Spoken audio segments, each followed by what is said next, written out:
Prayer is often dismissed as outdated superstition by many modern voices trying to be rational. This dismissal ignores how prayer functions as a practiced architecture for feeling meaning and locating oneself in time and possibility. In the same breath, people who practice prayer also report calmer minds and clearer intentions after ritualized silence. Those outcomes are not merely religious consequences, but psychological effects worthy of philosophical attention. Across cultures, prayer appears in countless forms, from whispered bowing to silent staring at an empty ceiling. These varied technologies of connection always do something similar for the human mind, even when their metaphysical claims differ dramatically. Sometimes prayer is communal and booming, filling a cathedral or a mosque with voices that bind strangers into a shared rhythm. Other times, prayer is solitary and almost invisible, performed quietly on a kitchen floor beneath the hum of everyday life. When we speak about prayer philosophically, we begin by asking what it does rather than what it literally is. Function over ontology reveals prayer as practice, a sequence of acts that produce cognitive and emotional changes over time. These changes include attention training, habitual orientation towards certain values, and the cultivation of narrative continuity across a troubled life. If we treat prayer as a practice, we can study its mechanics even outside of theological frameworks. Reflection is one of the simplest benefits accomplished by prayer in many traditions and in private routines. Sitting with words, images, or silence invites thoughts to slow down and for complex feelings to arrive gently, rather than erupting chaotically. Reflective prayer can therefore function like a lamp in a dark house, illuminating corners of experience that otherwise remain shadowed and unattended.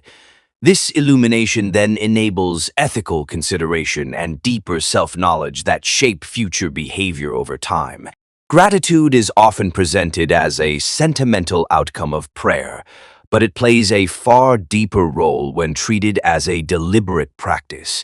Expressing gratitude in prayer trains attention toward abundance rather than scarcity, rewiring perception through repetition and rhetorical framing. Over time, this habitual orientation changes not only mood but interpersonal behavior, producing reciprocal generosity and emotional resilience.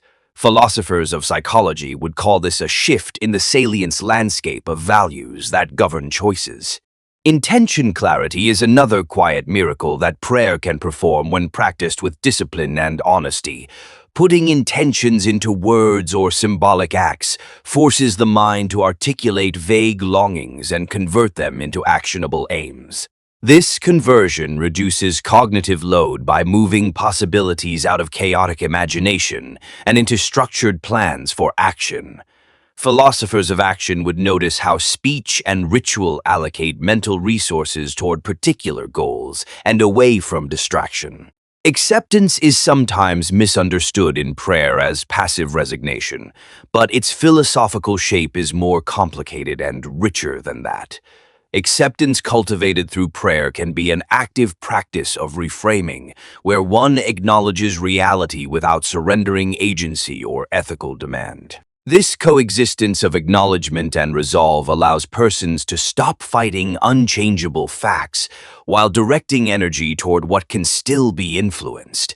Such balance is central to many contemplative traditions and modern therapies alike. Secular forms of prayer exist everywhere once we look past theological language and into functional practice.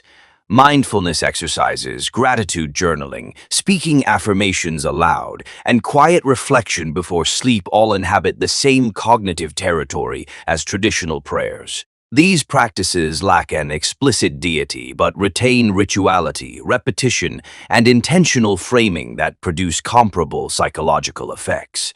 Recognizing secular prayer allows us to appreciate prayer as human technology rather than as proof of supernatural entities. Contemplative practices are often the backbone supporting both religious and secular prayer because they cultivate attention and equanimity. Practices such as breath-focused meditation, contemplative walking, or mantra repetition teach the mind to return to a chosen anchor with patience. This training creates mental space for reflection and moral consideration that feels increasingly rare in distracted modern lives. Philosophical attention to contemplative practice shows that sustained inner discipline radically alters the landscape of choice and meaning.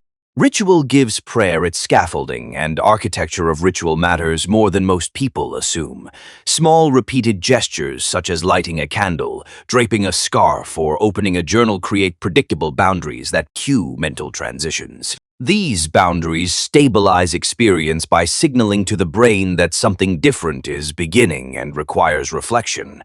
Cognitive scientists would observe that rituals reduce anxiety by providing reliable sequences that the nervous system can anticipate. Community prayer demonstrates another dimension of prayer that is often overlooked by individualistic thinkers.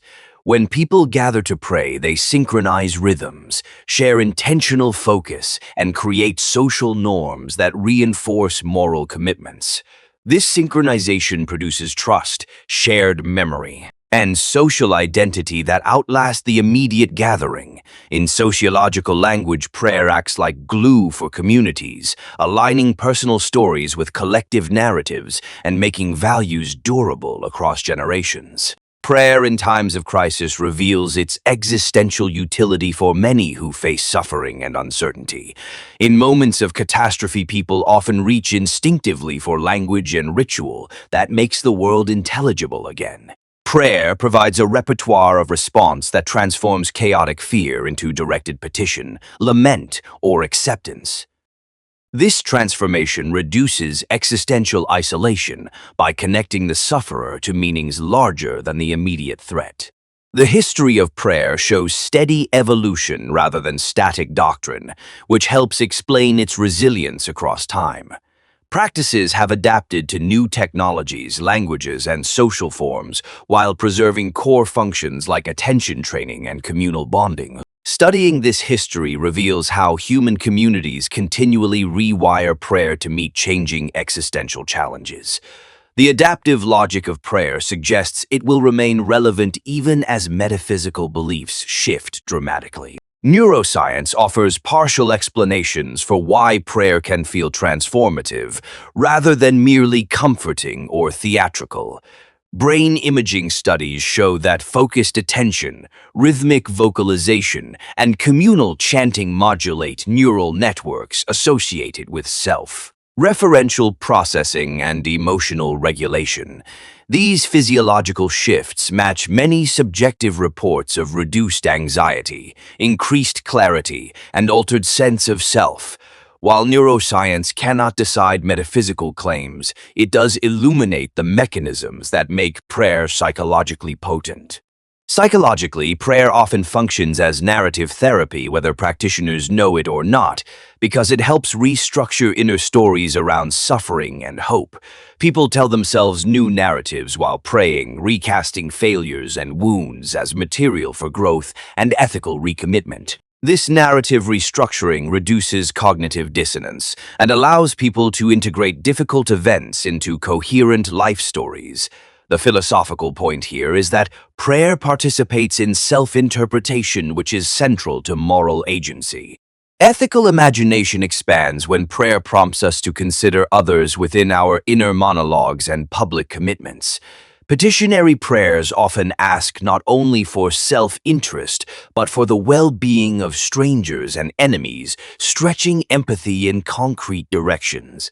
This cultivation of concern for groups through ritualized thought can have tangible moral effects in social behavior. Philosophers who care about moral formation should therefore pay attention to prayer as an informal curriculum for empathy. Language matters in prayer because words perform work, shaping attention and forming commitments that the mind begins to honor. Saying a vow aloud or whispering a confession moves intentions from private wishfulness into public act, even if the audience is only oneself. This performative dimension makes prayer effective at catalyzing change because spoken commitments alter feedback loops of behavior and accountability. Philosophers of language would note that speech often brings into being what previously existed only as potential. Habit formation through prayer demonstrates how small regular acts accumulate into profound personal transformation over years. Daily moments of attention to intention and gratitude compound like interest, altering character and priorities subtly and steadily. These cumulative effects are often invisible in the short run but unmistakable across a lifetime when patterns of action become stable. Understanding prayer as habit underscores its practical importance regardless of metaphysical endorsement. Ritual versus routine is a critical distinction that clarifies why some practices feel sacred while others do not. Rituals carry symbolic density, intentional framing, and emotional coloration that routines often lack even when actions are similar. A ritualized morning silence before work can therefore produce vastly different psychological outcomes than a hurried routine devoid of reflection. This distinction helps explain why people sometimes prefer ritualized prayer, even when secular alternatives replicate many functional elements. Collective prayer in civic life raises philosophical questions about pluralism, coercion, and shared values in diverse societies. When public institutions host or endorse prayer, there are risks of exclusion and subtle pressure that need careful ethical scrutiny. Yet, communal moments of silence or shared reflection can also function as inclusive rituals that foster mutual recognition without coercing belief. The challenge is designing practices that respect difference while preserving the human benefits of shared reflection.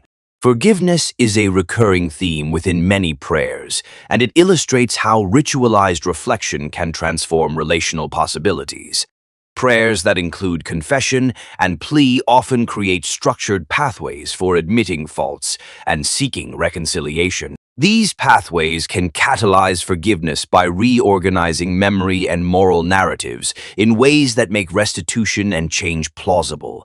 Philosophically, this shows prayer as a mechanism for moral repair and social healing when combined with genuine action. Decision-making benefits from prayer because the practice creates threaded continuity between values and choices when time and stress would otherwise fragment judgment. Before big decisions, some people pray to test motives, imagine consequences, and center priorities so deliberation becomes less performative and more authentic. This meditative testing plays the role of a decisional sandbox where different narratives and outcomes are considered calmly. Seeing prayer as deliberative practice helps reconcile it with rational decision theory rather than dismissing it outright. Prayer without supernatural belief challenges our categories because it forces us to distinguish between metaphysical content and functional practice. People can adopt prayerful postures, language, and routines for reasons entirely grounded in psychology, community, and meaning-making. This form of secular prayer proves that the benefits of ritual do not depend on literal theological claims. Consequently, the philosophical study of prayer must attend to human practices irrespective of their doctrinal packaging. Contemplative science is an emerging field that bridges empirical research and ancient practices, offering practical insights into how prayer shapes cognition. Studies on attention, emotion regulation, and group dynamics illuminate the modalities through which ritual and silence produce measurable effects. These empirical findings should not be treated as replacements for lived meaning, but rather as companion maps that help practitioners optimize their efforts. The dialogue between science and tradition is one of the most interesting philosophical developments in contemporary contemplative culture. Skepticism about prayer remains intellectually healthy because it pushes practitioners to account for efficacy, sincerity, and social consequences. Constructive skepticism asks whether prayer reduces harm, whether it directs resources away from action, and whether it empowers or diminishes marginalized voices. These critical questions refine the practice, rather than simply negating it, because reforms and adaptations often arise out of tension with critique. Philosophy thrives when practices are interrogated honestly and improved accordingly. Integrating prayer into everyday life depends on design, discipline, and reflective honesty about what one hopes to receive from the practice. Simple, pragmatic choices such as when to pray, what language to use, and whether to include objects or movement determine how the practice will influence cognition and action. Experimentation over weeks and months allows practitioners to discover which forms of prayer genuinely change their attention and behavior. Design thinking applied to prayer yields intentional rituals that align inner life with outward commitments. The moral imagination expanded through prayer invites us to rehearse ethical futures and rehearse compassion long before circumstances demand heroic action. In this rehearsal, we become less surprised by suffering and more prepared to respond generously when called. Prayer, therefore, functions as prefigurative practice, cultivating dispositions that pre-exist and enable moral behavior when crises arise. This prefigurative aspect is one reason philosophers and ethicists should treat prayer as a serious technique for moral formation. If prayer is a technology for meaning, then its value depends on how skillfully we wield it to increase flourishing and reduce suffering. The practice loses integrity when it becomes purely performative or substitutes magical thinking for ethical action. It gains value when integrated with responsibility, community, and intellectual humility about what it can and cannot do. This pragmatic framing allows prayer to survive secular critique and religious skepticism alike by anchoring it to human outcomes. The philosophical twist is that prayer reveals a deeper truth about human life. We are storytelling animals dependent on ritual to stabilize those narratives. Prayer stitches fragments of experience into a coherent arc and offers a recurrent space where values are rehearsed, revised, and recommitted. Whether those stories invoke gods, ideals, or personal purposes matters less than whether they invite better attention to the world and kinder action toward others. In this sense, prayer is less evidence of superstition and more evidence of how humans build lasting significance from fleeting moments. Practically speaking, anyone can begin a prayerful practice by choosing small, repeatable acts and then assessing their effects honestly over time. Start with 5 minutes of focused silence, a brief gratitude list, or a short spoken intention and observe emotional changes across weeks. Be willing to iterate, to borrow rituals from traditions you respect, and to discard elements that feel performative or harmful. Over months, these small acts can produce the quiet architecture for meaningful choices and moral steadiness. As we close, consider prayer not as a relic of primitive beliefs, but as a living practice that trains attention, builds community, and supports ethical living. The practice can be secular or sacred, communal or solitary, but its philosophical importance lies in the ways it helps humans create continuity and moral vision. If you want to test this claim, try a month of small ritualized reflection and watch what changes in your attention and choices. The results may surprise you and invite a deeper curiosity about how meaning is made. If this conversation gave you a new perspective on what prayer can be, then let it become practice rather than mere theory. Share your experiences or experiments in the comments so we can explore how different rituals actually change daily life. If this gave you a new perspective, hit subscribe.